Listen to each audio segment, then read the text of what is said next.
Hello friends, स्वागत है आपका मेरे इस YouTube channel Bihar board study point प्रिंसर। और मेरा कोचिंग का नाम है टीएनएस कोचिंग सेंटर जो जादवपुर में है। आज की क्लास में हम लोग क्लास 10th का सब्जेक्ट मैथमेटिक्स रोज की तरह बुक वही है हमारा स्टूडेंट फ्रेंड जिसको हम लोग एसएफ बोलते हैं, जिसे केसी सिन्हा जी ने लिखा है। यहाँ पे देख सकते हैं केसी सिन्हा जी हैं, ठीक है ना। इन्होंने ही इस बुक को लिखा है।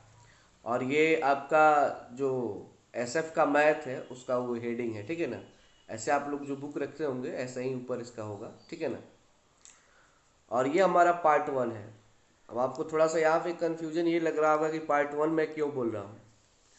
पार्ट 1 मैं इसलिए बोल रहा हूँ कि अभी तक हम लोग पार्ट 10 तक पढ़े हम।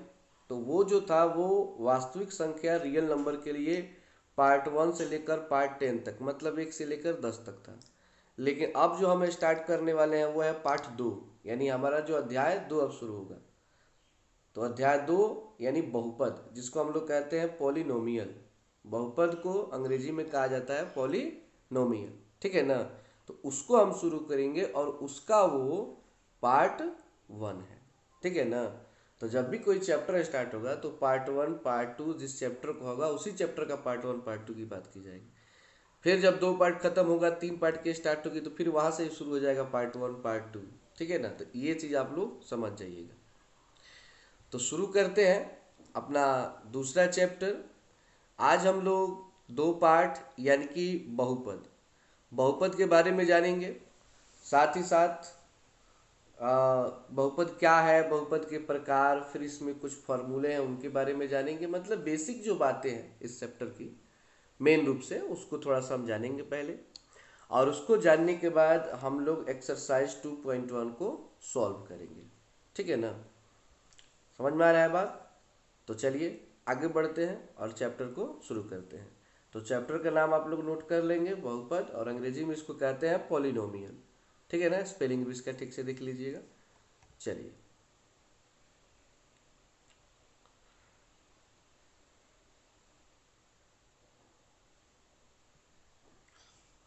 सबसे पहले हमारा क्वेश्चन है कि बहुपद किसे कहते हैं, ठीक है। क्योंकि आपको हम बताएं ना कि कभी भी कोई भी चैप्टर शुरू हो तो पहले चैप्टर के नाम के बारे में जानना चाहिए कि चैप्टर क्या है, किसे कहते हैं, ठीक है ना। तब आगे बढ़ना चाहिए। क्योंकि कोई भी व्यक्ति हमसे ये सवाल कर सकता है कि आपने क्या पढ़ा है, तो आप कहेंगे कि हमने बहुपद पढ़ा है। तो कोई भी पूछ सकता है कि बहुपद क्या है, तो उसको जानना थोड़ा जरूरी है। वैसे ये 9th क्लास में भी है, ठीक है ना, वहाँ भी बताया जाता है और यहाँ पर भी। तो चलिए, इसका उत्तर है कि वह समीकरण जिसके चर राशि के घात हमेशा धनात्मक होते हैं उसे बहुपद कहते हैं। इसे पी से सूचित किया जाता है। देखिए, कह रहा है कि वह समीकरण जिसके चर राशि, ध्यान दीजिएगा यहाँ पे चर राशि कह रहा है। 2 प्रकार की राशि होती है, एक होता है चर राशि और एक होता है अचर राशि। तो चर राशि का अर्थ होता है कि अंग्रेजी के जितने भी अक्षर होते हैं, जैसे अंग्रेजी का कितना अक्षर होता है जी, 26 अक्षर होता है, ए से लेकर जेड तक। तो ए से लेकर जेड तक जितने भी अक्षर होते हैं बाबू, उसको हम लोग बोलते हैं चर राशि। क्या बोलते हैं? चर राशि। और मैथ के जितने भी अंक होते हैं, 1 2 3 4 5 7 8 9 10 कुछ भी हो, अंक है तो उसे अचर राशि बोलते हैं, ठीक है ना। तो चर राशि जो है, चर राशि का घात, घात मतलब पावर, ठीक है, हमेशा धनात्मक हो। धनात्मक मतलब प्लस में हो। मतलब कोई भी चर राशि हो, अगर उसका घात प्लस में है तो वो बहुपद है। अगर वो धनात्मक नहीं है, मतलब प्लस में नहीं है, माइनस में है, जाहिर सी बात है कि प्लस नहीं होगा तो माइनस होगा। तो माइनस होगा तो उस स्थिति में वो बहुपद नहीं होता है, ठीक है ना। तो उसे बहुपद कहते हैं। इसे पी से सूचित किया जाता है। पी मतलब होता है पॉलिनोमियल, ठीक है ना। पी से सूचित किया जाता है। जैसे एग्जाम्पल में दिया गया कि x² प्लस 2x प्लस 3। तो देखिए, इसमें क्या है, एक x चर राशि है तो इसका घात 2 है, प्लस में है, ठीक है। ये x है फिर से, तो x का पावर यहाँ पे कुछ भी नहीं है तो 1 है। किसी भी अंक के ऊपर कोई भी पावर ना हो तो 1 होता है, वो भी प्लस में। तो ये भी प्लस में है और ये तो एक अंक है, तो हमें अचर राशि नहीं दिखना है, हमें केवल चर राशि। तो 1 और 2 ठो चर राशि है और दोनों का घात प्लस में है, इसलिए कहेंगे कि x² + 2x + 3 एक बहुपद है। उसी तरह यहाँ पे देखिए z का पावर 3 है, z का पावर 2 है, z का पावर कुछ नहीं है तो 1 है, तो सब का सब प्लस में है, तो उसे भी हम कहेंगे बहुपद है।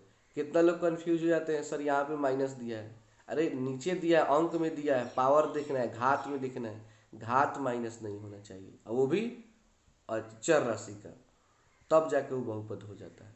और भी बहुत सारी कंडीशन है कि बहुपद होता है कि नहीं, वो 9th क्लास में पढ़ाया जाता है, लेकिन मेनली यहाँ पे इतना ही है कि अगर किसी भी चर राशि के घात माइनस में आता है तो वो बहुपद नहीं है, प्लस में है तो वो बहुपद होता है। क्लियर हो गया होगा बात अब। तो किसी को भी बता सकते हैं कि वह समीकरण जिसके चर राशि के घात हमेशा धनात्मक होते हैं उसे बहुपद कहते हैं, इसे p से सूचित किया जाता है। चलिए आगे देखते हैं अब इसके प्रकार का। तो देखिए बहुपद को दो आधार पर बांटा गया है, मतलब अगर कहे कि इसका प्रकार, तो प्रकार डायरेक्टली हम नहीं बताएंगे, पहले कहेंगे इसे दो आधार पर बांटा गया है। पहले बांटा गया है पद के आधार पर, पहला बांटा गया है पद के आधार पर और दूसरा बांटा गया है घात के आधार पर। अब पहले पद के आधार पर जान लेते हैं, फिर घात के आधार पर जान लेते हैं। तो पद के आधार पर बहुपद 3 प्रकार के होते हैं। पद के आधार पर बहुपद कितने प्रकार के? 3 प्रकार के। पहला है एक पदी बहुपद। इस देखिए इसका नाम में ही इसका परिभाषा होता है, सिंपल है, एक पदी, एक पद, मतलब वे बहुपद जिसमें केवल एक ही पद हो उसे एक पदी बहुपद कहते हैं। मतलब एक पद है तो एक पद ही होगा, ठीक है ना। अब एक पद का अर्थ क्या हुआ, जैसे देखिए 2x, मात्र एक ही पद है। पद का मतलब देखिए पद का बंटवारा कैसे होता है, प्लस माइनस से। जैसे यहाँ पे देखिए एगो पद है, दूगो पद है, 3 गो, कॉमा दे दिए, यहाँ से यहाँ तक 3 पद है। इसमें देखिए 1 2 3 4, 4 पद है, ठीक है ना। तो इसमें क्या है कि एक पद है 2x केवल, फिर 40 ये भी एक ही पद है, 7y ये भी एक ही पद है। तो ये सभी एक पदी बहुपद है। घात भले इसका यहाँ पे 1 है, 2 भी हो सकता है, 3 4 कुछ भी हो सकता है, लेकिन पद एक गो रहेगा तो उसे एक पदी बहुपद कहेंगे। उसी तरह इसका दूसरा है द्विपदी बहुपद। तो द्विपदी बहुपद को हम कहेंगे कि वे बहुपद जिसमें केवल 2 पद हो उसे द्विपदी बहुपद कहते हैं। मतलब द्विपदी आ गया तो 2 हो गया, और त्रिपदी बहुपद मतलब 3 पद हो गए। तो यहाँ पे देखिए 1 2 1 2, ठीक है ना, तो ये दो द्विपदी है। और फिर नीचे आइए त्रिपदी, 1 2 3 1 2 3, तो ये त्रिपदी बहुपद हो गया।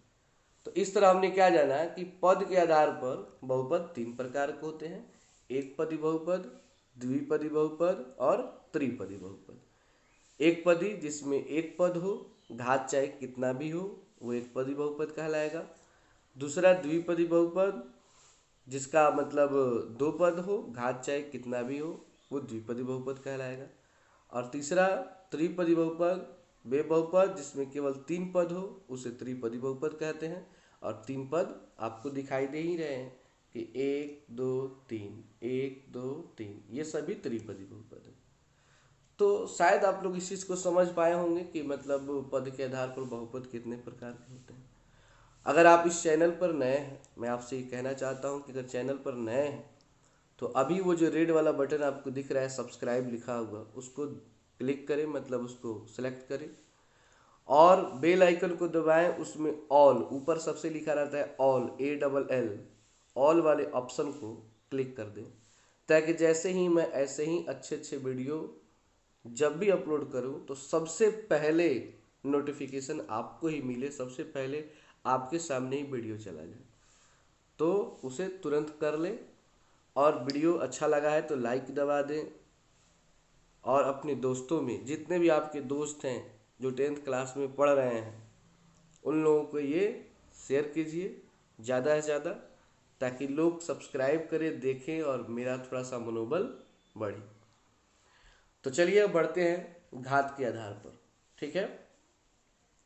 घात के आधार पर, तो घात के आधार पर बहुपद 3 प्रकार के होते हैं। घात के आधार पर बहुपद कितने प्रकार के? 3 प्रकार के होते हैं। ये भी 3 प्रकार। पहला है एक घातीय बहुपद। देखिए नाम है एक घातीय, मतलब कि वे बहुपद जिसमें सबसे बड़ा घात 1 हो। सबसे बड़ा घात कितना हो? 1 हो। उसे एक घातीय बहुपद कहेंगे। ठीक है, जैसे देखिए यहाँ पे 2x है +2, तो पद तो 2 है, एगो 2x है और एगो 2 है। यहाँ पे पद 2 है लेकिन घात देखिए x का कितना है, 1 है। 1 से बड़ा कहीं भी आपको घात इसमें दिख रहा है? नहीं दिख रहा है, तो ये एक घातीय बहुपद हुआ। 4t, तो देखिए किसी भी अंक के ऊपर कोई घात नहीं होता है तो 1 होता है, तो ये भी एक घातीय बहुपद है। 7y, इसमें भी एक है, इसको एक घातीय बहुपद।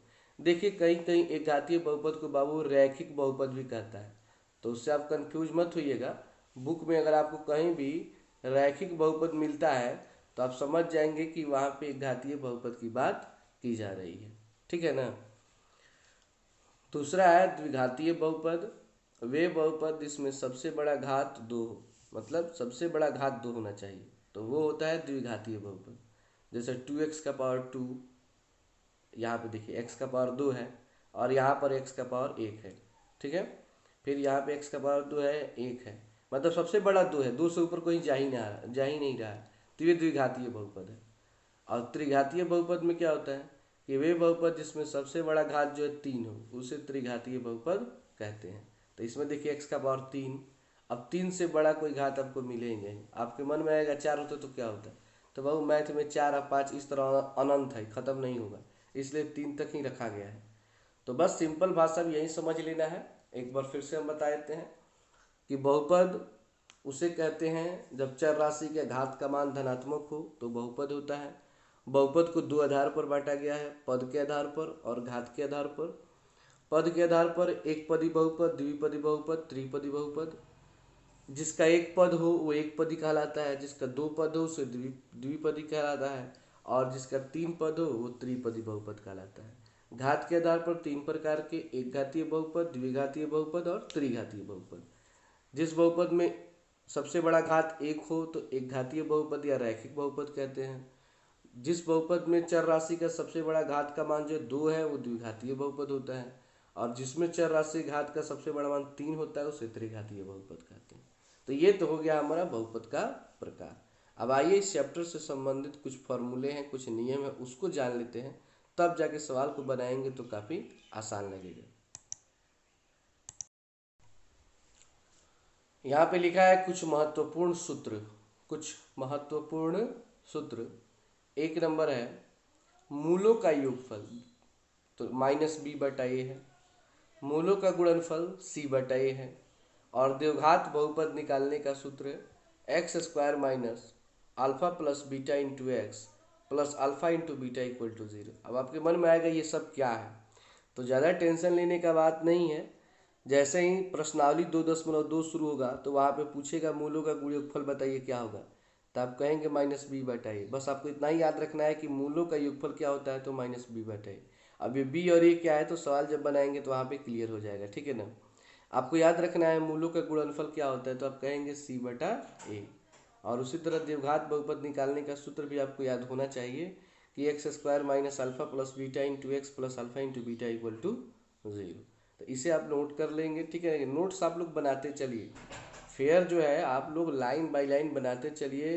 और जो लोग पहली बार इस वीडियो को देख रहे हैं वे लोग प्लेलिस्ट में चले जाएं, मतलब चैनल के प्लेलिस्ट होता है वहाँ पे चले जाएं और लिखा होगा SF मैथ 10th क्लास। ठीक है ना, उसको खोलें और ऊपर से यानी 1 नंबर वीडियो से 1 नंबर 2 नंबर 3 नंबर करके लाइन बाय लाइन पीछे जो 10 वीडियो अपलोड हुए हैं उसको पहले उसको देखें और उससे नोट्स तैयार करें, ताकि आपका एक पार्ट पहले क्लियर हो जाए, फिर ये 2 पार्ट आपका।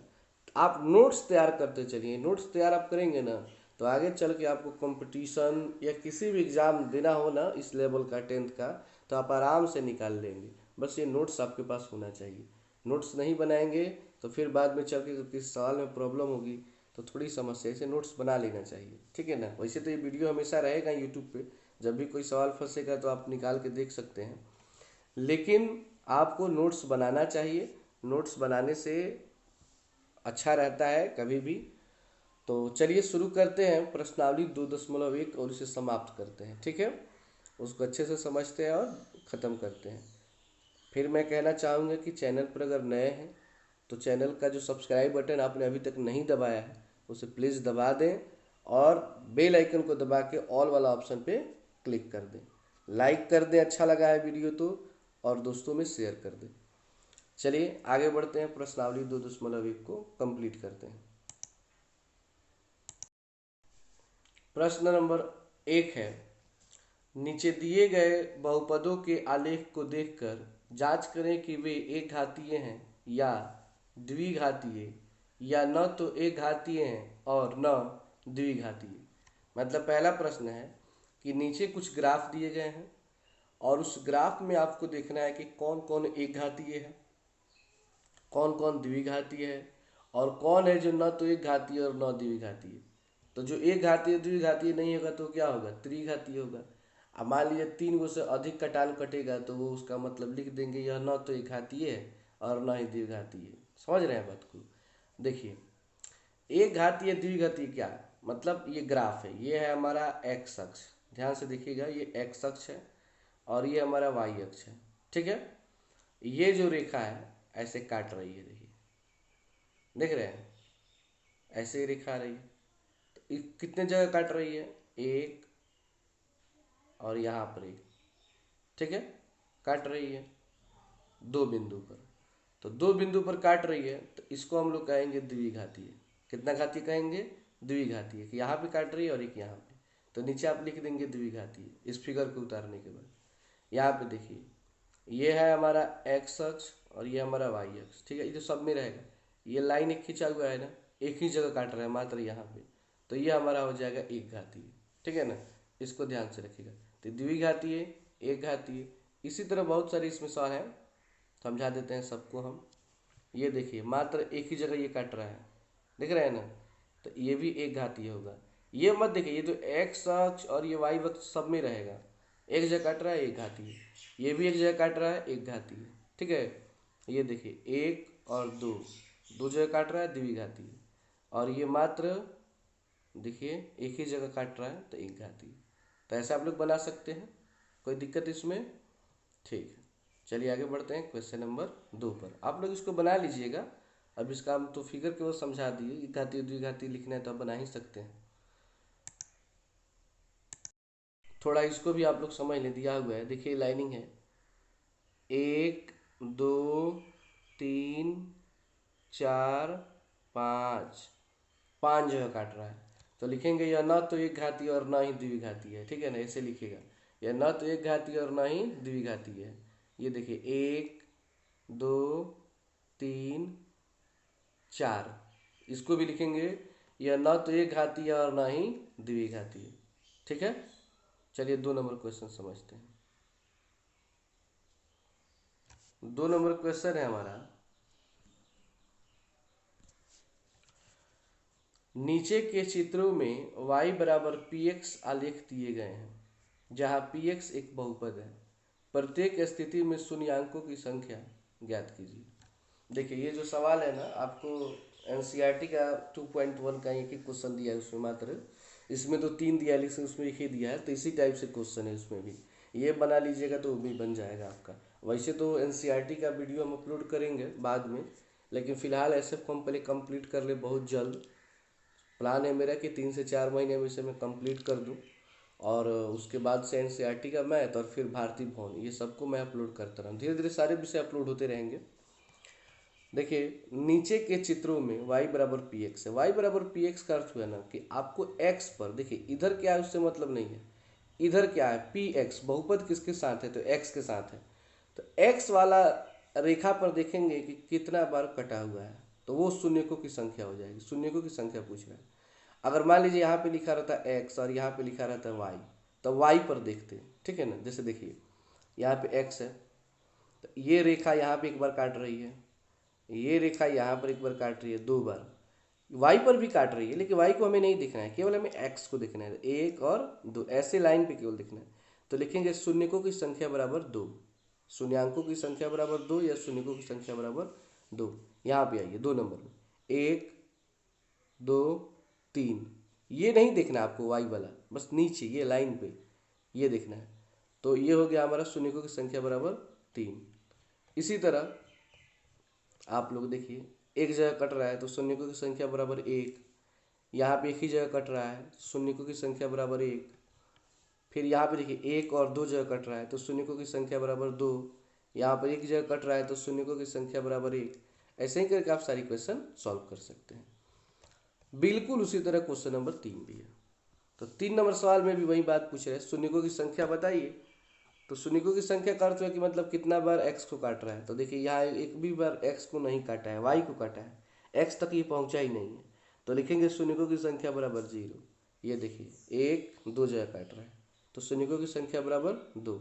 ऐसे करके आप सारे सवाल को आसानी से बना सकते हैं। ठीक है, तो इस तरह हमारा ये चैप्टर समाप्त होता है और फिर कल के क्लास में हम पढ़ेंगे 2.2 में। कल के क्लास में नहीं, फिर मिलते हैं इसके बाद वाले वीडियो में आज ही बहुत जल्द। तो उसमें हम 2.2 को काफ़ी कैप्चर करेंगे, अच्छे से उसको समझेंगे। तो इसको आप लोग नोट्स कर लें, तैयार कर लें और आसानी से सारे सवाल को बना सकते हैं आप लोग। हमें नहीं लगता है कि इसमें अब आपको दिक्कत होगा। तो इसलिए आपको वीडियो कैसा लगा आप अपना सुझाव कमेंट बॉक्स में दें और एक अच्छा सुझाव दें कि कैसा लगा। जैसे कि आप लोग कमेंट में कोई लोग लिखते हैं कि नाइस, अच्छा लगता है, लेकिन आप लोग नाइस मत लिखिए, आप लोग लिखिए कि मतलब आपको कैसा लगा, इस चीज़ से आपने क्या सीखा, ये चीज़ आप दीजिए ताकि हम भी उस पर समझें कि हाँ ये चीज़ हो रहा है। फेसबुक की तरह, व्हाट्सएप की तरह आप मतलब नाइस ये सब थोड़ा सा उतना नहीं होता है। थोड़ा सा आप कमेंट कीजिए, अच्छा सा कमेंट कीजिए, ठीक है ना, ताकि मेरा मनोबल बढ़े। आप लोग कमेंट करते हैं तो अच्छा लगता है कि भाई चलिए मतलब है कि आप लोग देख रहे हैं, इस चीज़ को समझ रहे हैं, इसका फ़ायदा उठा रहे हैं। तो आप लोग इसको अच्छे से देखें और कमेंट करें, लाइक का बटन दबा दें प्लीज़। और मैंने बार बार बोलता हूँ कि आप अगर नए हैं तो चैनल को सब्सक्राइब कर लीजिए। आप लोग बोर मत होइएगा इस चीज़ से, क्योंकि मेरा बताना काम है। तो आप लोग सब्सक्राइब कर लिए, बेल आइकन दबा लिए तो ठीक है, दोस्तों में शेयर कर दीजिए। और जो लोग नहीं किए हैं वे लोग बेल आइकन को दबा ही ले तो अच्छा रहेगा, ताकि जल्द से जल्द आपको वीडियो मिल जाए। तो फिर मिलते हैं अगले वीडियो में। Thanks for watching this video.